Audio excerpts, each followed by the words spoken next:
cette dimension qui touche au fait que Jésus soit engendré ne signifie pas que Jésus est un point de départ. Non, il est engendré dans le sens où il va prendre forme humaine. C'est une parole prophétique qui touche à l'incarnation de Jésus le Messie. Mais Jésus est éternel, il est Dieu béni éternellement. Jésus n'a pas de commencement, il n'a pas de fin. Il est le Fils éternel de Dieu. Et un jour, il a pris forme humaine. Dieu va l'engendrer dans une forme humaine parce que Jésus va accepter d'emprunter ce chemin de la forme humaine. Il va avoir un corps d'homme, il va venir sur la terre avec de la chair et des os, loin du Saint-Esprit et de force. Et encore, je serai pour lui un père, il sera pour moi un fils. Et lorsqu'il introduit de nouveau dans le monde le premier-né, il dit que tous les anges de Dieu l'adorent. De plus, il dit des anges, celui qui a fait ses anges des vents et de ses serviteurs une flamme de feu. Mais il a dit au Fils, ton trône, ô Dieu, est éternel. Donc il n'a ni commencement ni fin. Et Jésus est sur le trône depuis l'éternité. Le sceptre de ton règne est un sceptre d'équité. Tu as aimé la justice, tu as haï l'iniquité, c'est pourquoi, ô Dieu, ton Dieu t'a oint d'une huile de joie au-dessus de tes égaux. Amen, amen. Dieu soit béni. Mais quel est le sens de cette huile de joie? La Bible dit c'est l'huile des privilégiés, l'huile de joie qu'il accorde, c'est le privilège de l'huile de joie. Et la Bible nous dit que l'onction du Saint-Esprit est répandue sur l'Église, puisque dans les Actes des Apôtres, la parole de Dieu déclare que Jésus a reçu du Père le Saint-Esprit qu'il a répandu sur l'Église. Vos fils et vos filles prophétiseront. L'Écriture déclare, vous avez tous reçu de son onction.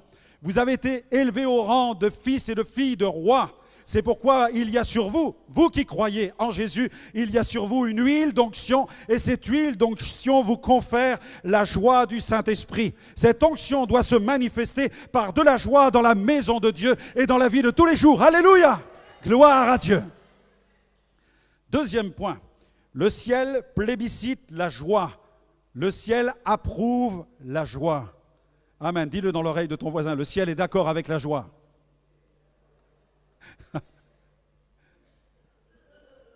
Mes amis, l'Église souffre trop d'un syndrome que j'appelle le syndrome de Michal. Michal, je ne parle pas du chanteur Mika, je parle de Michal. À une certaine époque dans l'histoire d'Israël, Israël a été humilié parce que l'arche a été volée, capturée par les ennemis. Et c'était un temps de désastre spirituel, de déclin spirituel. Mais Dieu va susciter une autre saison, une nouvelle saison en Israël, avec un homme selon le cœur de Dieu qui s'appelle David, avec un tempérament de combattant, de guerrier. Et David va être missionné par l'Éternel pour ramener l'arche à Jérusalem. Il va être l'instrument de la restauration de l'arche. Et la Bible nous dit que lorsque David va ramener l'arche de l'Éternel à Jérusalem, il fut saisi par l'Esprit. Et il se mit à sauter et à danser de joie devant Dieu. Amen. Alléluia. Est-ce qu'il y a des sauteurs de joie ici? Est-ce qu'il y a des danseurs ici? Alléluia. Alléluia. Vous n'aurez jamais un reproche de votre pasteur ici si vous sautez de joie, si vous dansez de joie, si vous courez de joie. Faites le tour de l'église 50 fois le dimanche matin dans la joie. Alléluia. Gloire à Dieu. Continuez. Le monde viendra vous voir courir, sauter et danser. Nos églises souffrent trop dans le christianisme du syndrome de Michal. Que dit la Bible? Regardez dans le livre de Samuel, 2 Samuel 6, versets 16 à 23. On est biblique, on reste biblique, amen. 2 Samuel 6, 16 à 23.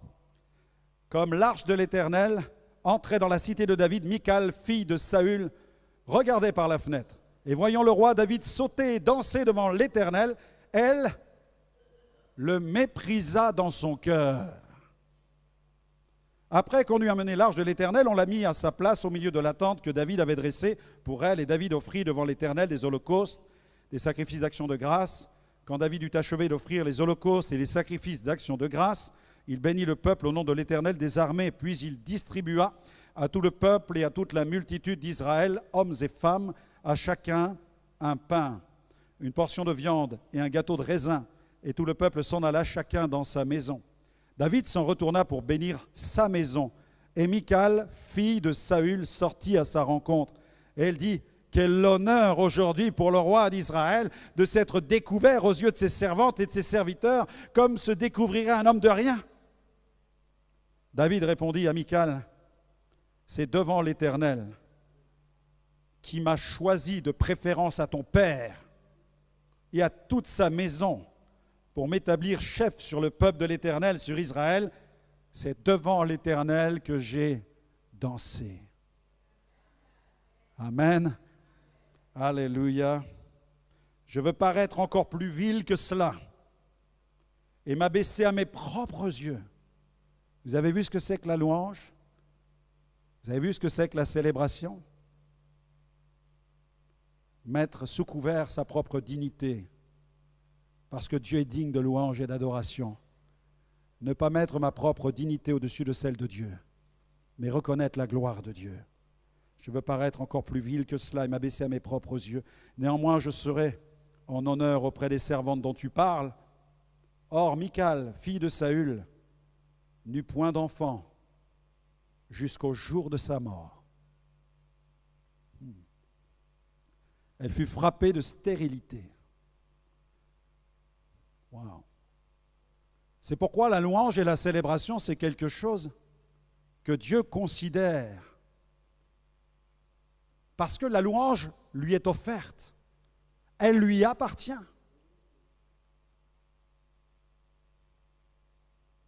Notre groupe ici n'est pas un groupe qui s'appartient à lui-même. Non, c'est le groupe de louange de la communauté qui est dévoué à l'adoration de Dieu dans ce lieu.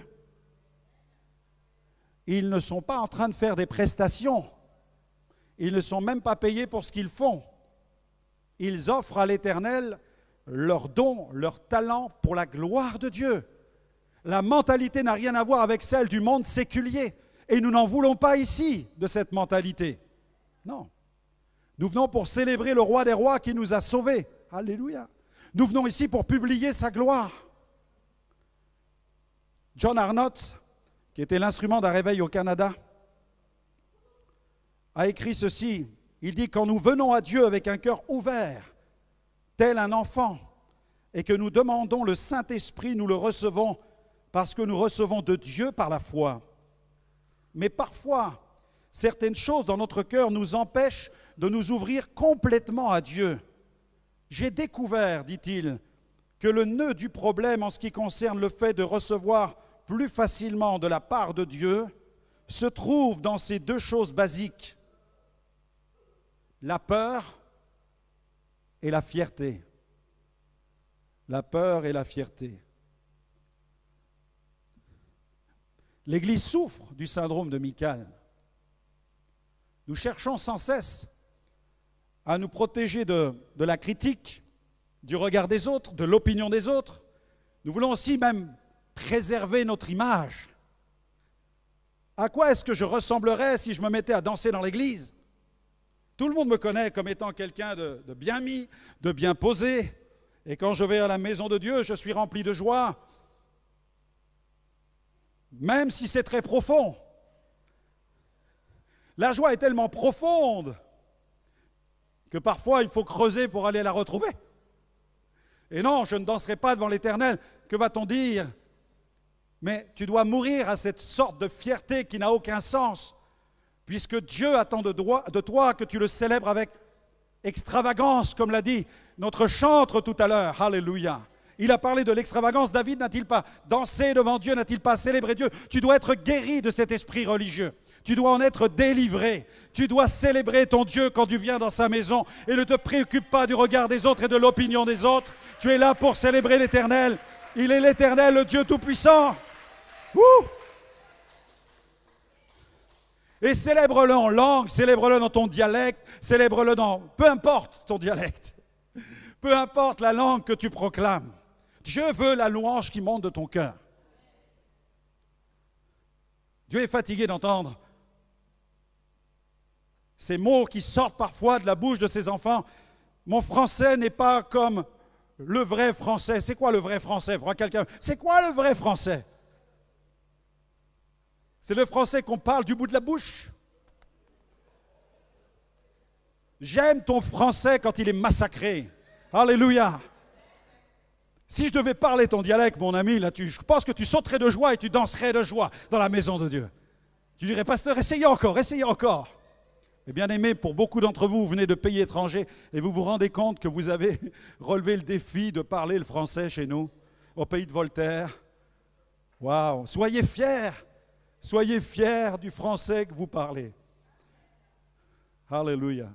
Et célébrez le Seigneur sans peur, sans crainte. Moquez-vous du regard de ce regard critique des autres. Ne vous en préoccupez pas. Au contraire, libérez votre louange. Dieu ne s'embarrasse pas du protocole. Dieu ne s'embarrasse pas de la syntaxe.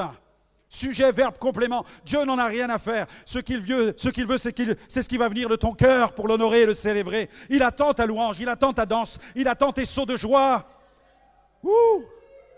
Amen. Gloire à Dieu. Michal, fille de Saül, n'eut point d'enfant jusqu'à sa mort. Le syndrome de Michal a gagné bien des rangs des églises. Non seulement elle méprise ceux qui célèbrent Dieu avec liberté, mais elle ne se rend pas à Dieu, elle ne rend pas à Dieu l'honneur et la louange qui lui sont dus. Rends à Dieu ce qui lui appartient. À Dieu soit la gloire. À Dieu soit la louange. Alors vis cette réforme spirituelle et libère-toi. Libère-toi dans la présence de Dieu pour l'adorer et le célébrer, parce que le ciel plébiscite la joie. Amen. Dans ce chapitre 6 de 2 Samuel, David plaça l'arche au milieu de la tente et il offrit des holocaustes, des sacrifices d'action de grâce. Et il a chargé Asaph et ses frères du ministère de la louange. Et c'est alors que les chantres chantèrent ceci. Vous avez l'écho du chapitre de Samuel dans les Chroniques, 1 Chroniques 16, 31. Que les cieux se réjouissent, voilà ce qu'Asaph a proclamé, que les cieux se réjouissent, que la terre soit dans l'allégresse, que l'on dise parmi les nations, l'Éternel règne, amen. Offrons une acclamation au Seigneur, on veut l'adorer et le célébrer. Que les cieux se réjouissent. Troisième point, le ciel baigne dans l'atmosphère de la joie. Le ciel baigne dans l'atmosphère de la joie. C'est quoi cette vision du ciel avec un Dieu qui est là en colère, les sourcils froncés avec un sceptre, sur le point de vous en mettre un coup sur la tête comme un coup de batte de baseball. Les gens ont une vision d'un Dieu qui, de toute façon, il est frustré, il n'est pas content, il n'est pas satisfait, il est là dans le ciel et il est prêt à faire du MMA avec nous ici-bas sur la terre. Non. Le ciel est dans la joie. Le ciel est dans la joie. Pourquoi voulez-vous qu'il y ait de la tristesse au ciel ? Pourquoi voulez-vous qu'il y ait des plaintes au ciel ? Personne n'est en train de geindre dans le ciel. Pourquoi pensons-nous même que le ciel est un endroit silencieux ? J'ai remarqué dans la religion traditionnelle, quand j'entrais dans une église avec ma mère, j'entrais avec elle, elle me faisait tout de suite « Chut !» Vous imaginez ? Pourquoi ? Chut ! Je disais à ma mère, il n'y a personne. Il est avec nous. Chut, mais il n'y a personne. Et j'ai cru en grandissant qu'il ne fallait pas déranger Dieu en fait. Vous êtes là, non, il ne faut pas le déranger. Il dort. Il est quelque part. Il est parti en vacances. Vous vous souvenez, le prophète Élie, il dort. Non. Et là, on marche dans l'église. Et avec mes copains, on allait à l'église.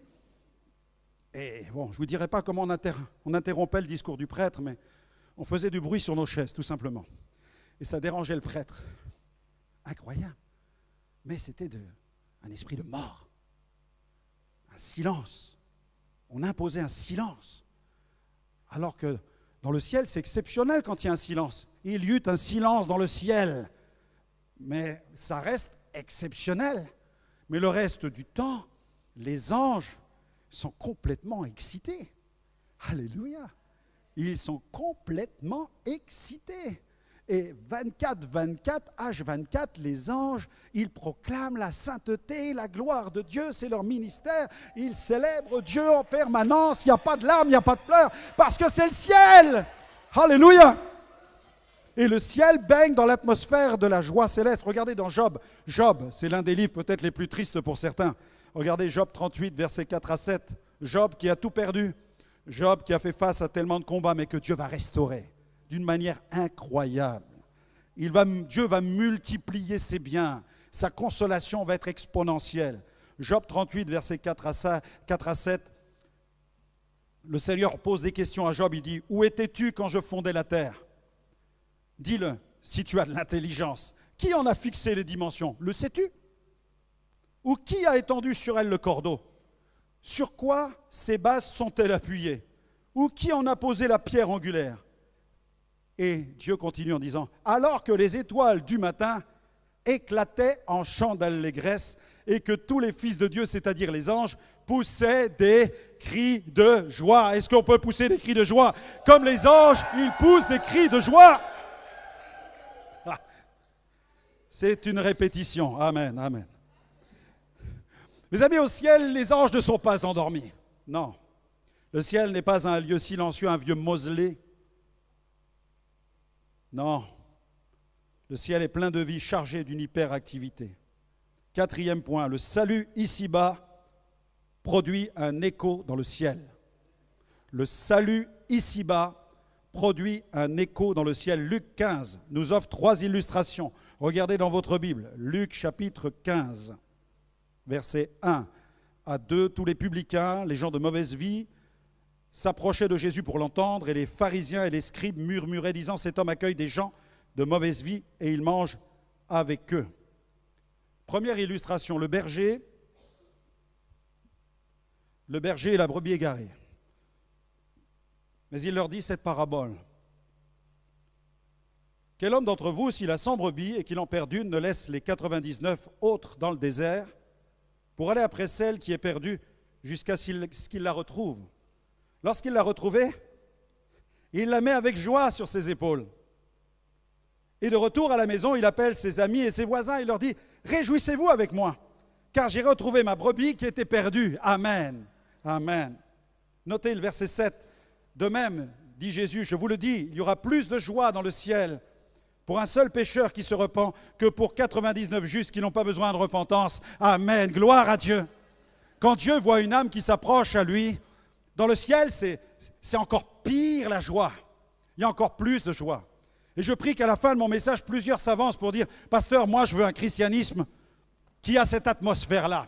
Je veux un christianisme où on plébiscite la joie. Je veux un christianisme où on célèbre la conversion, la décision de tous ceux qui viennent à Jésus. Je veux un christianisme qui résonne sur la terre comme ça l'est dans le ciel. Alléluia. » Seconde illustration, la femme et la drachme perdue. Verset 8.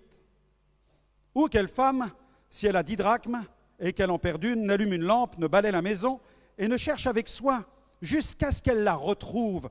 Lorsqu'elle l'a retrouvée, elle appelle ses amis et ses voisines, elle dit, « Réjouissez-vous avec moi, car j'ai retrouvé la drachme que j'avais perdue. » Et Jésus continue, verset 10, de même, je vous le dis, il y a plus de joie devant les anges de Dieu pour un seul pécheur qui se repent. Alléluia.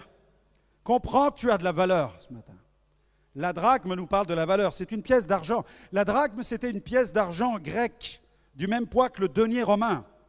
Elle valait approximativement 80 centimes, soit le prix d'une journée de travail. Et cette femme avait 10 drachmes. À l'époque, on était payé à la semaine, d'accord?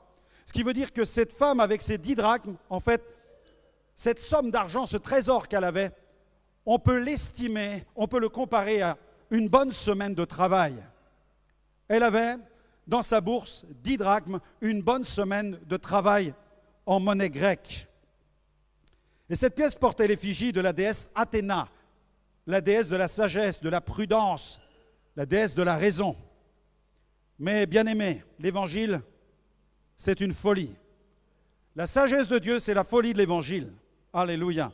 C'est ce que Paul enseigne dans 1 Corinthiens, vous lirez cela chez vous tranquillement, dans 1 Corinthiens chapitre 1er, versets 18 à 31, où l'apôtre Paul nous parle de la puissance de l'Évangile qui est une folie pour la raison humaine, mais qui entre pleinement dans la sagesse de Dieu.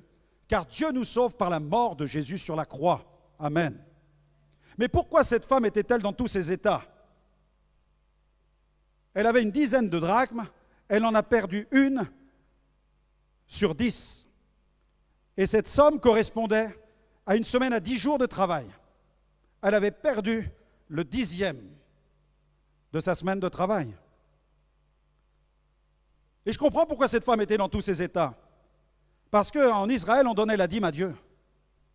On donnait la dîme au Seigneur. On apportait son offrande à Dieu. C'était dans la loi. Et en ayant perdu cette drachme, elle était dans tous ses états parce qu'elle se disait maintenant, comment allait-elle faire pour subvenir à tous ses besoins tout en continuant à offrir à Dieu ce qui lui appartient? C'est pourquoi elle était frustrée, c'est pourquoi elle était dans tous ses états. Et elle a balayé, nettoyé toute la maison pour la retrouver. Et quand elle l'a retrouvée, elle était dans la joie parce qu'elle se disait, je vais pouvoir apporter mon offrande à l'Éternel. Alléluia. Et c'est pourquoi elle s'est réjouie. Chaque âme que l'Église va aller chercher représente aussi une drachme que nous devons rendre à Dieu. Chaque Église doit aller chercher des âmes, chaque chrétien doit considérer aussi dans l'offrande qu'il apporte au Seigneur les âmes qu'il doit conduire à Jésus. Amen. Tu dois apporter ton offrande matérielle au Seigneur, tu dois apporter ta louange au Seigneur, mais il y a une dimension que nous ne devons pas négliger, c'est qu'à chaque fois que nous amenons une âme à l'Église ou qu'une âme se tourne vers le Seigneur, c'est aussi une offrande que nous apportons à l'Éternel, parce que nous savons qu'à chaque fois qu'une âme se tourne vers l'Éternel, il y a de la joie dans le ciel et les anges célèbrent Dieu avec extravagance. Et Dieu s'en réjouit. Chaque conversion a un écho glorieux dans le ciel. Alléluia. Et c'est la vie même de l'Église, parce que Dieu se réjouit sur le trône, dans la salle du trône. Dieu voit les âmes qui viennent dans sa maison. Il voit toutes celles qui se convertissent. Il voit non seulement la louange qui est faite dans l'Église, il voit non seulement l'offrande matérielle qui est apportée dans sa maison, mais il voit aussi les âmes que nous apportons dans sa maison. Amen. Et Dieu n'est pas lésé, Dieu se réjouit. Il y a alors de la faveur et il répand une huile de joie sur son peuple. Alléluia. Et celui qui satisfait aux exigences de Dieu, celui qui apporte son offrande matérielle au Seigneur, celui qui vient dans sa maison chaque semaine pour le célébrer, et celui qui parle de Jésus autour de lui et qui amène des âmes au Seigneur, lorsqu'il vient dans la présence de Dieu, il est rempli d'une huile de joie. Alléluia. Dieu soit loué. Et la troisième illustration, c'est celle du fils perdu. Vous connaissez l'histoire du fils prodigue? Il a quitté la maison, il a pris la part de son héritage, il l'a dépensé en vivant dans la débauche. Et puis arrivé dans un état de délabrement moral, physique, spirituel, il en était réduit à s'occuper des porcs, de s'occuper des cochons. Il vivait dans la fange. La Bible dit qu'il est rentré en lui-même, il a commencé à se souvenir de son père. Et il s'est dit, mais combien de serviteurs chez mon père ont du pain en abondance, et moi je suis là, je me retrouve dans cet état-là, je suis complètement ruiné. Et là, alors qu'il est rentré dans lui-même, il a commencé à se prêcher à lui-même. Je crois que souvent les meilleures prédications, c'est celles que nous prêchons à nous-mêmes. Lorsque notre conscience se tient derrière son pupitre et qu'elle nous parle et qu'elle nous dit que nous avons besoin de retrouver la communion avec notre Créateur, que nous devons retrouver la maison du Père. Et la Bible dit que le jeune homme s'est levé. Il a dit, je me lèverai, j'irai vers mon père, je lui dirai, mon père, j'ai péché contre le ciel et contre toi, je ne suis pas digne d'être appelé ton fils. Traite-moi comme l'un de tes serviteurs. L'Écriture nous dit qu'il s'est levé. Non seulement il l'a pensé, mais il l'a fait. Il s'est levé, il est allé à la maison du père. Et le père observait par la fenêtre l'horizon et il a vu, en scrutant l'horizon, cette ombre avec ce jeune homme qui rentrait à la maison. Et quand il est venu, qu'a fait le père? Il ne l'a aucunement culpabilisé, il ne lui a adressé aucun reproche, au contraire. Il est sorti de la maison, il a couru vers lui, il l'a pris dans ses bras et il l'embrassa. Mais il était encore plus loin. Il a appelé tous ses serviteurs. Il a dit maintenant, tuez le veau gras. Il a commencé à proclamer un festin. Il y a eu un grand festin. On a sacrifié, on a mis de la viande sur la table, on a mis du vin, il y a eu de la joie, il y a eu de la fête. Toute la famille s'est réjouie parce que celui qui était perdu a été retrouvé. Et Jésus dit qu'il y a eu de la joie, il y a de la joie dans le ciel, c'est ce qu'il déclare. Le Père dit à ses serviteurs, apportez vite la plus belle des robes et l'en revêtez. Le Père n'a pas fait la morale en lui disant, mais t'as vu ce que t'as fait, t'as vu, t'as dépensé tout ton héritage. Il n'a pas passé son temps à lui adresser toute une somme de reproches. Non, il lui a dit, non, apportez la plus belle des robes. Il a appelé tous ses serviteurs, amenez le veau gras, tuez-le. Il a pris le plus beau de ses veaux. Il n'a pas dit, ouais, prenez celle qui est chétive là-bas, pour lui ça sera déjà bon. Non, il a apporté le veau gras, celui qu'on a bien nourri, celui qu'on a le plus nourri. Tuez-le, mangeons et réjouissons-nous. Car mon fils que voici était mort, il est revenu à la vie, il était perdu et il est retrouvé. Et ils commencèrent à se réjouir. Et le texte continue. Or, le fils aîné, gagné par le syndrome de Michal, était dans les champs. Lorsqu'il revint et approcha de la maison, il entendit la musique et les danses. Il appela un des serviteurs et lui demanda ce que c'était. Il a cherché à savoir. Il a dit, mais qu'est-ce que mon père est en train de faire avec mon frère qui a quitté la maison, qui a tout dépensé? Il est tombé dans le piège du syndrome de Michal. C'est le frère jumeau du fils aîné.